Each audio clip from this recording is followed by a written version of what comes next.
Unit 7 subsidiary books 2 cash book. Unit 6ல வந்து நம்ம சப்சிடரி புக்ஸ் 1 பார்த்தோம். அதில் வந்து purchase book, purchase return, sales book, sales return, bills receivable book, bills payable book, journal proper இதெல்லாம் பார்த்தோம் இல்லையா. இப்போ சப்சிடரி புக்ஸ் 2ல வந்து கேஷ் புக் பார்க்க போகிறோம். இந்த கேஷ் புக் வந்து என்ன அப்படின்னு பார்த்தீங்கன்னா, இட்ஸ் நத்திங் பட் எந்த ஒரு பிஸ்னஸாக இருந்தாலும் சரி, many transactions take place everyday involving cash such as. அது வந்து கேஷ் ரெசிப்டாகவும் இருக்கலாம், கேஷ் பேமெண்ட்டாகவும் இருக்கலாம். ரெசிப்ட்ன்றப்ப cash sales, receipt from debtors, any income இதெல்லாம் ரெசிப்ட் சைடு வந்துடும். பேமெண்ட்ன்றப்ப cash purchases, payment to creditors, அதுக்கப்புறமா பேமெண்ட் டுவர்ட்ஸ் டிஃப்ரெண்ட் எக்ஸ்பென்சஸ்லாம் இருக்கும் இல்லையா. ஸோ இந்த எல்லா கேஷ் டிரான்சாக்ஷன்ஸையும் தனியாக ஒரு செப்பரேட் புக்கில் நம்ம ரெக்கார்ட் பண்ண போகிறோம். அந்த புக்கோட பேர் தான் என்ன, கேஷ் புக்கு. ஸோ இந்த கேஷ் புக் வந்து எந்த ஒரு பிஸ்னஸ், வெதர் அவங்க ஸ்மால் ஆர் லார்ஜ் இன் சைஸ், அவங்க வந்து கேஷ் புக் வந்து மெயின்டைன் பண்ணுவாங்க. ஏன் அப்படின்னு பார்த்தீங்கன்னா, எல்லாருமே கேஷ் மேனேஜ்மெண்ட்டில் வந்து ரொம்ப காஷியஸாக இருப்பாங்க இல்லையா. அப்போ கேஷ் மேனேஜ்மெண்ட்ன்றது என்னது, cash receipt and cash payment. So the cash book represents true position of cash transactions, and also it serves as the documentary evidence for the available cash balance. Meaning, cash book is the book in which only cash transactions are recorded. The cash transactions are recorded in the chronological order. The cash book is the book of original entry or prime entry. Cash transaction here may include bank transaction. Bank டிரான்சாக்ஷனே நம்ம cash டிரான்சாக்ஷனாக தான் எடுத்துக்கிறோம். இதில் cash ரிசிப்டை வந்து debit side enter பண்ணுவோம், cash payment வந்து கிரெடிட் சைடு என்டர் பண்ணணும். Importance of cash book. First one, it serves as both journal and ledger. நம்ம கேஷ் புக் மெயின்டைன் பண்ணுறோம் அப்படின்னா நம்ம வந்து தனியாக அதுக்குன்னு செப்பரேட்டாக ஒரு அக்கௌண்ட் வந்து ஓப்பன் பண்ண தேவையில்லை. ஏன் அப்படின்னா அந்த கேஷ் புக்கையே நம்ம ஜேர்னலாகவும் லெட்ஜராகவும் யூஸ் பண்ணிக்கலாம். So not necessary to open a separate cash account in the ledger. Next one, it saves time and labour. Cash டிரான்சாக்ஷனை வந்து நம்ம ஜேர்னல் என்ட்ரிஸ் மூலமாக என்டர் பண்ணும்போது அதுக்கு நிறைய டைம் நமக்கு தேவைப்படும் இல்லையா. ஸோ அதை அவாய்ட் பண்ணுறதுக்காக கேஷ் டிரான்சாக்ஷனை ஸ்ட்ரைட்டாகவே recorded in the cash book. Cash புக்கில் ஸ்ட்ரைட்டாக நம்ம ரெக்கார்ட் பண்ணிடுறோம். ஸோ அது வந்து நம்ம டைமையும் லேபருக்கு கொடுக்க வேண்டிய சார்ஜஸையும் சேவ் பண்ணுது. Next one, it shows the cash and bank balance. Cash book helps to know the cash and bank balance at any point of time by comparing the total cash receipt and payment. நம்ம receipt side payment sideனு தனித்தனியாக வச்சுருக்கோம் இல்லையா. So இதை வச்சு நம்ம வந்து எப்போ எந்த டைம்லனாலும் நம்ம கிட்ட கேஷ் அமௌண்ட் எவ்வளோ இருக்குது, பேங்க்ல பேலன்ஸ் எவ்வளோ இருக்குதுன்றதை இம்மீடியட்டாக கண்டுபிடிக்கலாம். Next one, benefit of division of labour. Cash book வந்து ஒரு செப்பரேட் சப்சிடரி புக் இல்லையா. ஸோ இது தனிப்பட்ட ஒருத்தர் தான் மெயின்டைன் பண்ணுறாரு அப்படின்றதுனால நமக்கு டிவிஷன் ஆஃப் லேபர், ஒவ்வொருத்தருக்கும் ஒவ்வொரு ஒர்க் அலாட் பண்ணுறதுனால அவங்க வேலையிலேருந்து கிடைக்கக்கூடிய பெனிஃபிட்டை வந்து நம்ம ஃபுல்லாக ரிசீவ் பண்ணிக்கலாம். Next one, effective cash management. Cash book provides all informations regarding total receipts and payment of the business concern during a particular period. ஒரு பர்டிகுலர் பீரியடில் நம்மக்கிட்ட எவ்வளோ அமௌண்ட் நம்ம ரிசீவ் பண்ணியிருக்கோம், எவ்வளோ அமௌண்ட் பேமெண்ட் பண்ணியிருக்கோம், அது போக மீதி எவ்வளோ இருக்குது நம்ம கையில் அப்படின்றத இம்மீடியட்டாக நம்மளால் பார்க்க முடியும். ஸோ கேஷ் மேனேஜ்மெண்ட் என்ன, ரிசிப்ட் அண்ட் பேமெண்ட்ஸ் வந்து எவ்வளோ இருக்குது அப்படின்றத கால்குலேட் பண்ணுறது. Next one, prevents errors and frauds. Cash புக்கை வந்து நம்ம டெய்லி அதை வந்து பேலன்ஸ் பண்ணுறதுனால சப்போஸ் அதில் ஏதாவது டெஃபிசிட் இல்லைன்னா சர்ப்ளஸ், டெஃபிசிட்னா அமௌண்ட் கம்மியாக இருந்துச்சு, சர்ப்ளஸ்னால் அமௌண்ட் அதிகமாக இருந்தது அப்படின்னா எதனால் அந்த மிஸ்டேக் வந்தது அப்படின்றத ஈஸியாக கண்டுபிடிச்சிடுறாங்க. ஸோ இது மூலமாக ஃப்ராட் பண்ணுறது வந்து முன்னாடியே நம்ம ப்ரிவென்ட் பண்ணிடுறோம்.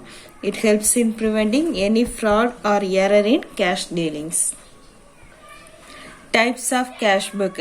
கேஷ் புக்கை வந்து 3 டைப்ஸாக நம்ம டிவைட் பண்ணிக்கிறோம். First one, simple or single column cash book. Next one, double column cash book. Cash book with cash and discount column. இதில் வந்து 2 காலம் இருக்கும். Okay. Next third one, cash book with cash, discount and bank column. இதை வந்து triple காலம் இல்லைன்னா 3 காலம் cash புக்குன்னு சொல்கிறோம். அதுக்கப்புறமா இன்னொரு கேஷ் புக் என்ன அப்படின்னு பார்த்தீங்கன்னா பெட்டி கேஷ் புக். பெட்டி கேஷ் புக், பெட்டி மீனிங் ஸ்மால் எக்ஸ்பென்சஸ் எல்லாம் தனியாக ஒரு கேஷியர் வச்சு மெயின்டைன் பண்ணுவாங்க. ஸோ இந்த பெட்டி கேஷ் புக்கை மெயின்டைன் பண்ணுற கேஷியர் வந்து பெட்டி கேஷியர்னு சொல்லுவோம். கேஷ் புக்கை மெயின்டைன் பண்ணுறவங்க வந்து மெயின் கேஷியர். இவங்க வந்து ஸ்மால் எக்ஸ்பென்சஸ் எல்லாம் தனியாக ஒரு பெட்டி கேஷ் புக்குன்னு ஒன்று அலாட் பண்ணி அதில் வந்து என்டர் பண்ணுவாங்க. First one single column cash book. Single column cash book வந்து சிம்பிள் கேஷ் புக்னு சொல்லலாம். ஸோ இந்த கேஷ் புக்கில் வந்து நம்ம சப்ஸ்கிரைபர் புக்ஸ் 1ல் வந்து purchase book, purchase return, sales book, sales return புக்கில் வந்து கேஷ் டிரான்சாக்ஷனையும் அசட் பர்ச்சேஸ் ஆர் சேல்ஸ் டிரான்சாக்ஷனையும் ஒமிட் பண்ணியிருந்தோம் இல்லையா.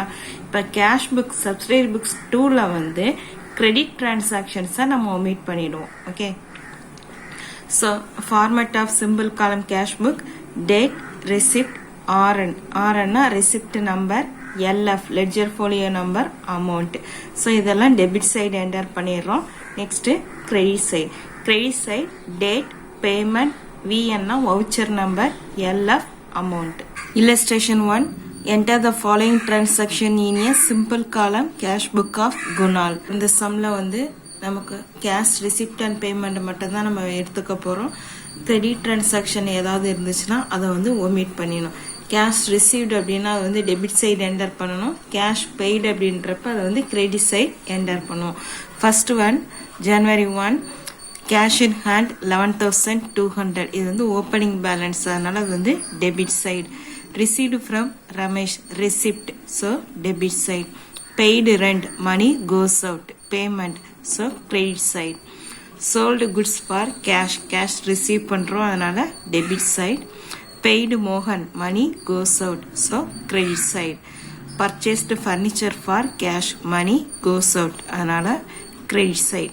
Paid salaries, money goes out, so credit side. So debit side உள்ளதை டெபிட் சைடு என்டர் பண்ணணும், கிரெடிட்டில் உள்ளதை வந்து கிரெடிட் சைடு என்டர் பண்ணலாம். Solution. In the books of Kunal cash book single column centre of the பேஜில் எழுதிக்கிறோம். Debit side started with DR, credit side end with CR, credit. Then date, receipt, LF, receipt number, amount. Credit side date,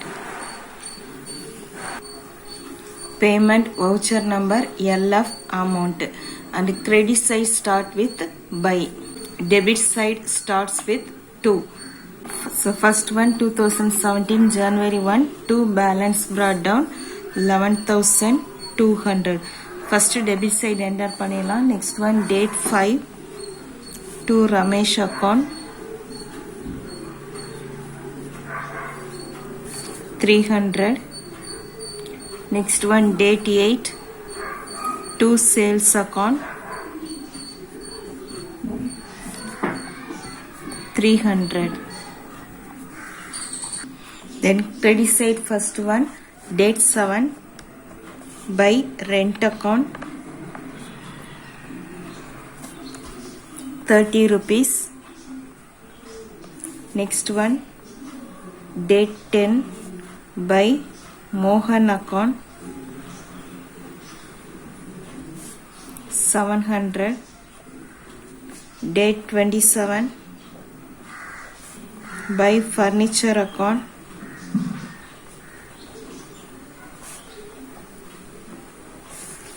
200.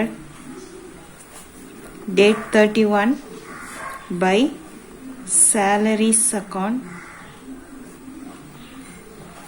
100. So credit side 4 transaction enter பண்ணிட்டோம். இப்போ credit side total எவ்வளோன்னு பார்த்தீங்கன்னா 1030. Debit side total 11,800. So debit side total தான் அதிகமாக இருக்குது இல்லையா. So அந்த highest அமௌண்ட்டை நம்ம வந்து கிரெடிட் சைட்லேயே என்டர் பண்ணிடுறோம் 11,800. ஸோ இப்போ இந்த ரெண்டுக்கும் டிஃப்ரென்ஸ் பார்க்கணும். 11,800 minus 1,030 10,770 இல்லையா. ஸோ இப்போ வந்து உங்களுக்கு டேரெக்டாக கால்குலேட் பண்ணுறதுக்கு சொல்கிறேன். நார்மலாக இந்த ப்ரொசீஜரில் தான் நீங்கள் மைனஸ் பண்ணுவீங்க. இப்போ டேரெக்டாக எப்படி டிஃப்ரென்ஸ் கால்குலேட் பண்ணுறதுன்னு பார்க்கலாம். இப்போ இங்கே ஜீரோஸ் இருக்குது, நமக்கு இங்கே டோட்டல் காலமும் 0 தான் வேணும். 0 என்டர் பண்ணிடுறோம். நெக்ஸ்ட்டு 3 3 கூட எந்த நம்பர் ஆட் பண்ணால் 0 வரும் 7. So 3 + 7 10 balance 1. 7 + 1 8 8 + 2 10 11 11 இருக்குது. இங்கே வந்து 8 இருக்கு. 11 கூட எந்த நம்பர் ஆட் பண்ணால் 8 வரும் 7. So 11 + 7 18 balance 1. ஸோ இங்கே 1 தான் இருக்குது இல்லையா, அதனால இந்த இடத்துல என்ன பண்ணிடுறோம், பேலன்ஸ் 1. இங்கேயும் 1 தான் இருக்குது. ஸோ இது கூட 0 ஆட் பண்ணோன்னா 1. அகெயின் இங்கே 1 இருக்குது, இதுக்குள்ள என்ன நம்பர் ஆட் பண்ணுறோம் 1. ஸோ 10,770. இந்த மாதிரி டைரெக்டாக நீங்கள் வந்து டிஃப்ரென்ஸ் கால்குலேட் பண்ணிங்கன்னா உங்களுக்கு டைம் சேவ் ஆகும். ஓகே, ஸோ டிஃப்ரென்ஸ் அமௌண்ட் எவ்வளோ வந்திருக்கு, 10,780 by balance carry down balancing figure. So நம்ம நார்மலாக லெட்ஜர் வந்து பேலன்ஸ் பண்ணுவோம் இல்லையா, அந்த மெத்தடில் இதையும் கால்குலேட் பண்ணுறோம். ஜனவரியோட last date 31. So January 31 by balance carry down balancing figure. இதை வந்து நெக்ஸ்ட் மந்த்துக்கு நம்ம எடுத்துகிட்டு போகிறோம். So debit side below the total 10,770 to balance brought down January next month February. So February 1.